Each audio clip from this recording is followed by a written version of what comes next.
Welcome to Seeing This. Very excited to be talking with Ulises Porra, Spanish writer-director of Bajo El Mismo Sol, Under the Same Sun, which is a mesmerizing story that takes place in the colonial Caribbean in 1819 and examines the hybridity of cultures, found family, and the dynamics of trust and fear. Ulises, bienvenidos. Welcome. Thank you. Thank you very much. Thank you for taking the time. Congratulations on your film. How are you feeling getting ready to have this world premiere at TIFF? Well, we are really happy to be there. We are getting set up with our team. Uh, the main actors of the movie are traveling with me, so the producers too, and yeah, really happy. I'm looking forward to be there. Awesome. You know, this is a very specific and intimate story during this time period. What was your inspiration behind it? What motivated you to tell this story with this message during this specific time period? Well, I'm like you said, I'm Spanish, but I have been living in Latin America a really long time in Argentina and in Mexico too, and my last film that I co-director with my companion Silvina Snisser was shoot in the island in the Dominican Republic. Um, then I had an story there, like I have a crew, and when we were finishing the shooting there, uh, I was thinking I have to come back here, and I have been always really interested in the colonial period. I was in fact reading with this idea of find a story to tell there, some history books from the Caribbean, um, and uh, and yeah, I think before I left the island, I had the first idea of these people traveling to the island Mm. with such a project, like doing this silk factory. And yeah, I had different reference about this specific thing project, no, of the silk in the Caribbean. There was some stories about it, but not exactly in this period, but Mm. a little bit earlier or after. I must confess I wasn't too familiar with the history of that time and location. So when I was looking into it, I was fascinated to see how pretty accurate and detailed you are in this film about the trade, about the sugar and tobacco that comes out of the Caribbean and the challenges of growing silk. And it's a beautiful film. I can understand why you wanted an excuse to go back to the Dominican Republic to film. But it also must have been challenging to get some of these shots to actually shoot in this location. Can you kind of talk about how you picked your specific locations and some of the challenges you faced in shooting the film? Yeah, yeah. It was it was not easy. All the pre-production and the production of the movie was really crazy. I remember I went back to the island when I had the first script, looking for some locations, um, and I was with Via Prida, the main producer, traveling around the island, Mm. looking for some rivers. I needed a big river, but with current, with a lot of movement, a strong river. And the most of the rivers in the island are quiet. Mm. They are quiet because they arrive to the coast, and they seem like lakes, like quiet Right. water. And I was looking for my river, and we found it at the very center of the island, like 7 hours of road from Santo Domingo. It was a really bad place to produce a movie. It was in the wild, really difficult to get there. When I saw the river, I look at the producer at Tuya and said to her, you are you are you are watching the same as me, the same thing, And she was, no, no, listen, no. And finally, we did it there. And yeah, it was challenging. The good thing is that I had a crew of truly adventurous people. Like we have. We were like a family in this trip, and they were all very compromised with the project. So yeah, everybody put a little bit more than the regular should. Mm, Everybody was like really strong, and it was we have some laugh too, and a sure. lot of water and mountain, and yeah, all these things, but quite beautiful.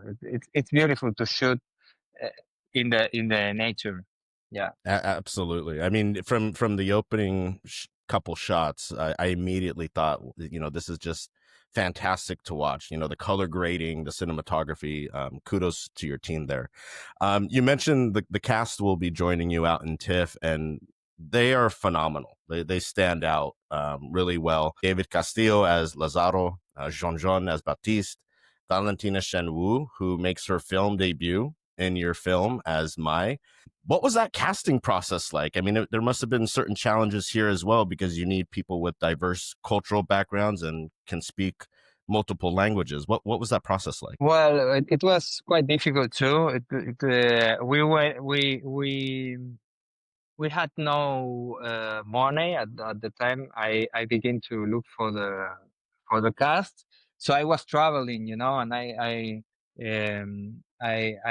went to Madrid to see a couple of actors, and I saw David, and I liked him very much. He was very empathetic, like it.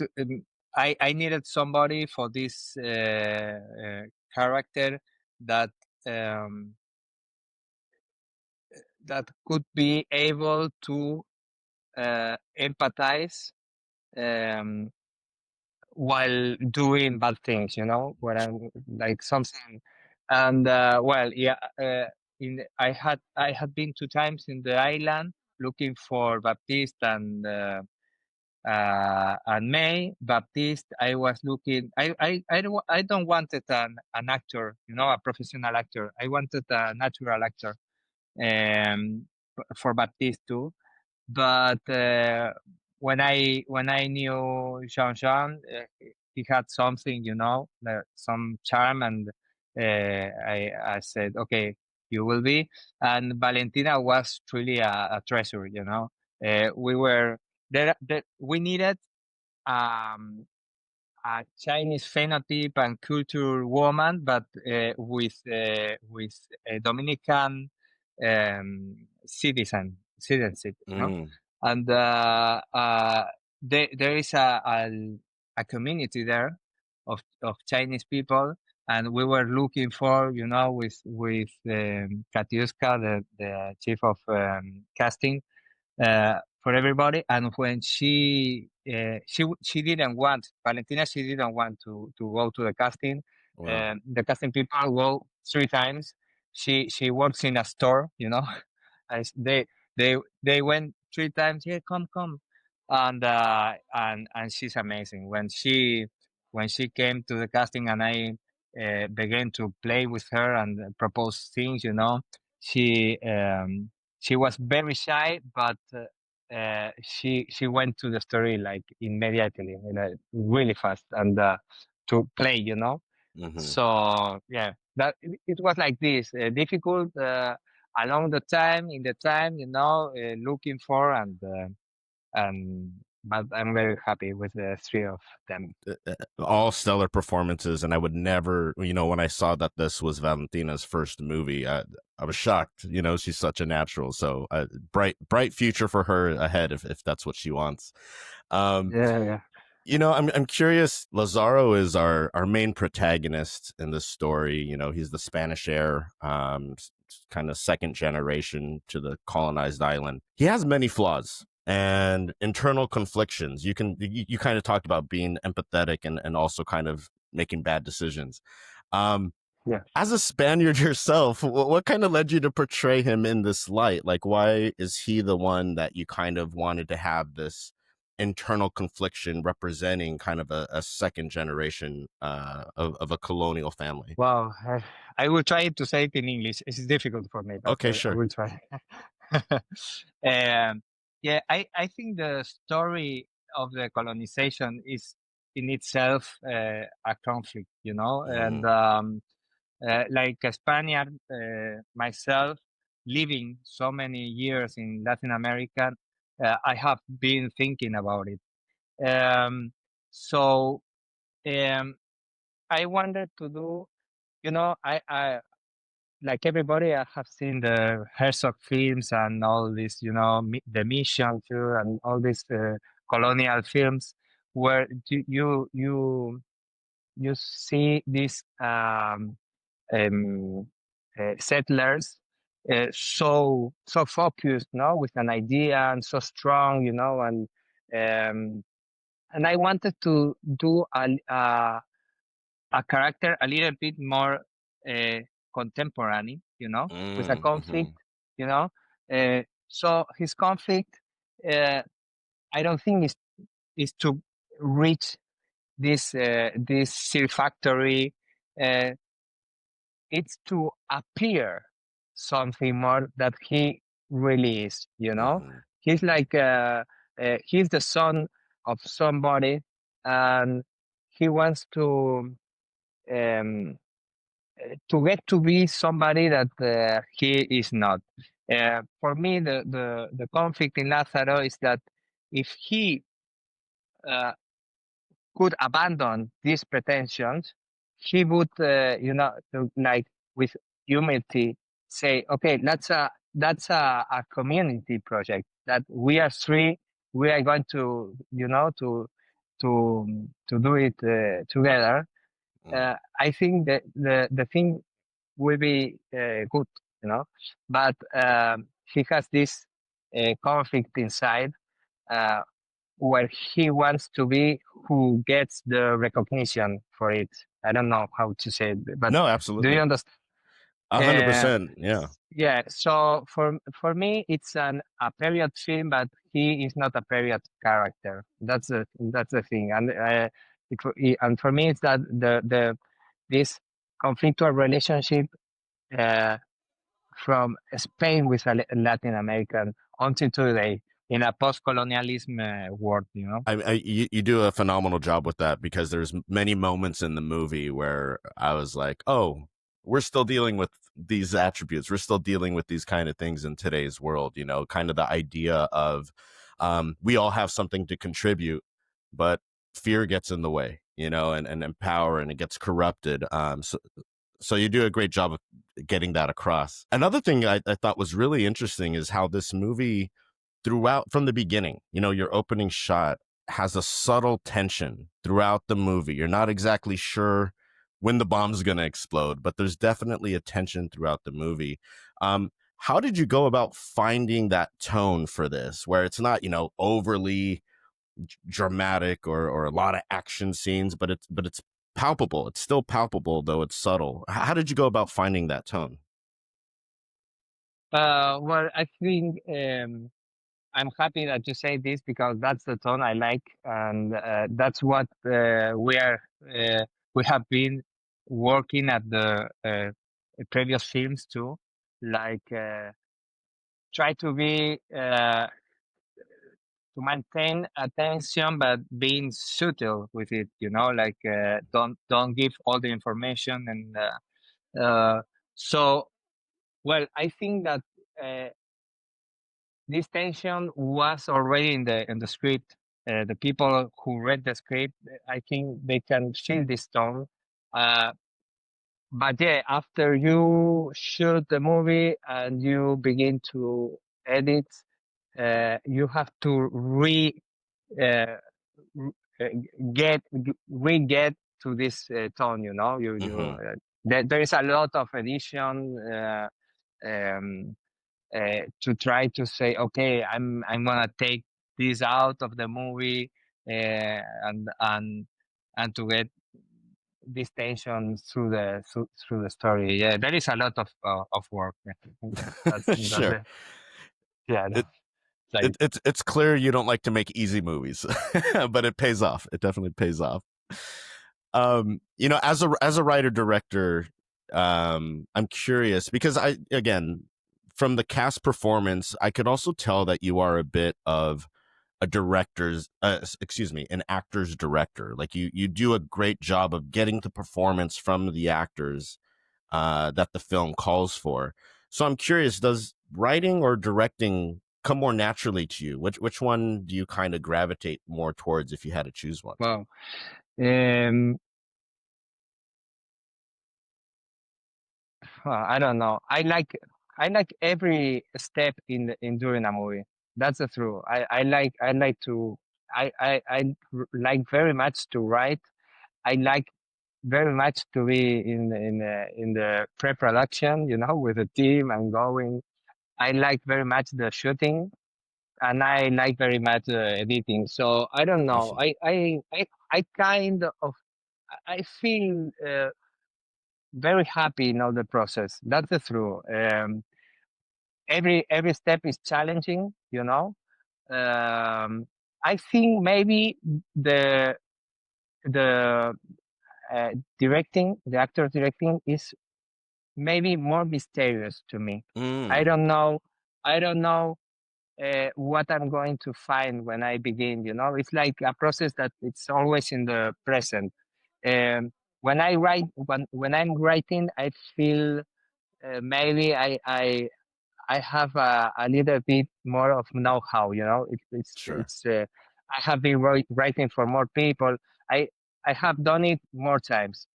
Um, but it's mysterious, when you are working with people, there is a lot of psychology of I don't know, every person is a mysterious itself, so it's beautiful, but I don't know if I could like um do a list of skills or Mm, tools. It's like intuition, like you have to talk and try, and I don't know, and every absolutely. actor is different, that's for sure. It's not the same. Everybody is different, and Valentina, David, and Jan, there was a way for each one of them, that's for sure. Just one last question. I appreciate your time. A question that I'd like to ask everyone on the show. What's a movie that has that is underseen, not a lot of people have watched, that you would like to recommend that people should check out? Wow. uh, I think I see movies that a lot of people have seen. I'm not a good treasure hunter. um Let me think. Well, I'm right now I'm fascinated with a movie that everybody has seen. I saw it 2 weeks ago, and I think it's fantastic. That it's La Chimera of Alice Rohrwacher, an Italian movie. It's very popular, I think, and it's really nice, really really nice. La Chimera, Lucky an Meta. Italian movie. Yeah, yeah, yeah. If you haven't seen it, you can. I recommend it. It's really It, nice, really I nice. haven't. Now I feel embarrassed because you said everyone's seen it. So it's on Uh, the. no, It's no, no. I I'm don't know kidding. if I'm everyone. kidding. I don't know. I don't know. Really, I don't know. But it has a lot of success. It had in Cannes, and this thing was 2 years ago, I think. But Awesome. I follow her. I follow the director a lot. She has like 4 movies, I think, Okay. and all of them are incredible. But this last one, I love it. At the top of my watch list. I'll definitely check that one out after my TIFF marathon here. Okay. Thank you so much for your time, Ulysses. Tell me, tell the people, how can they follow you along on your journey, and stay updated on when they can see your film? Well, I don't know. I'm not really good with mobile and but I think I have an Instagram. I don't know my name. I think it's Ulises Porra Guardiola. How it's my name. Or there is in Instagram an account of the movie. I think it's Bajo El Mismo Sol. I don't know exactly, but I think they can found it, and here they will put where we are, and it's Absolutely, the stuff. absolutely. Yeah, we'll put a tag on the bottom of the episode, so then people can follow along. Thank you so much. Enjoy the rest of your day. Enjoy TIFF, and best of luck on your way forward. Okay, thank you, Michael. Thank you. See Cheers. you. Cheers.